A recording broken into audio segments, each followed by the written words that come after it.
வணக்கம், வாழ்க வளமுடன். Welcome to south Indian life style. இன்றைக்கி நம்ம சேனலில் பார்க்க போகிறது மஷ்ரூம் பெப்பர் ஃப்ரை. இது ரொம்ப டேஸ்ட்டாக இருக்கும் இட்லி, தோசை, சப்பாத்திக்கு. வாங்க எப்படி பண்ணலான்னு பார்க்கலாம்.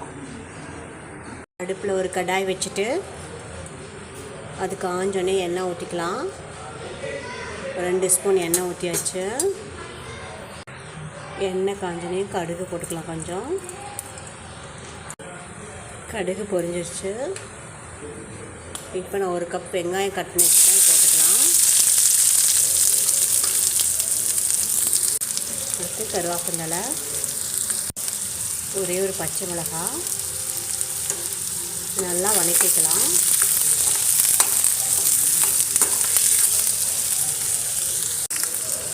ஒரு 1/4 ஸ்பூன் சோம்பு,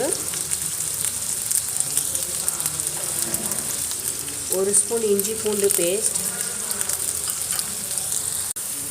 சோம்பு பார்த்திங்கன்னா கொஞ்சம் இடித்த மாதிரி வச்சு போட்டிருக்கேன், முழுசாக அப்படியே போடாமல். இஞ்சி பூண்டு பச்சை வாசம் போகிற வரைக்கும் நல்லா வதக்கிக்கலாம். அடுத்து சீரகம் 1/2 ஸ்பூன். ஜீரகத்தையும் பார்த்திங்கன்னா நான் கொஞ்சம் பொடி பண்ணி வச்சுருக்கேன். அடுத்து காளான் போட்டுக்கலாம். காளான் பார்த்திங்கன்னா நான் அரிஞ்சு உப்பு தண்ணியில் போட்டு கழுவிட்டு நல்ல தண்ணீர் போட்டு கழுவி எடுத்து வச்சுருக்கேன். தனியாத்தூள் 1/2 ஸ்பூன். நான் குட்டி ஸ்பூனில் போட்டிருக்கேன், அதனால் 1 ஸ்பூன் போட்டிருக்கேன்.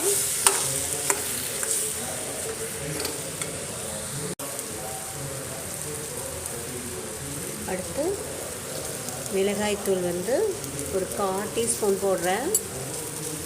ஏன்னா நம்ம மிளகு சேர்க்கறதுனால காரமாக இருக்கும்.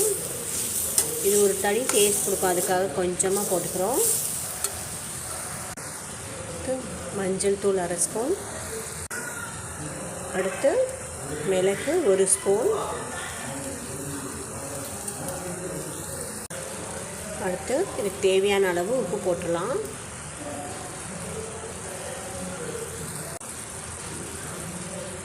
கொஞ்சமாக தண்ணி ஊற்றிடலாம். காளானே தண்ணி விடும், அதனால் கொஞ்சமாக தண்ணி ஊற்றி மூடி வச்சிடலாம். ஒரு 5 நிமிஷம் வேகட்டும்.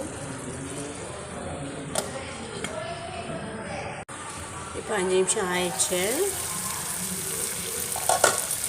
நல்லா வெந்துருச்சு. அடுப்பு ஆஃப் பண்ணிடலாம். அதுக்கு முன்னாடி நான் கருவேப்பிலையை எண்ணெயில் போட்டு நல்லா வறுத்து வச்சுருக்கேன், அதை கொஞ்சம் போட்டுக்கலாம். அடுத்து கொத்தமல்லி தழை. இப்போ அடுப்பு ஆஃப் பண்ணிட்டு இறக்கிடலாம். இதே மாதிரி வீட்டில் ட்ரை பண்ணி பாருங்கள், ரொம்ப டேஸ்ட்டாக இருக்கும்.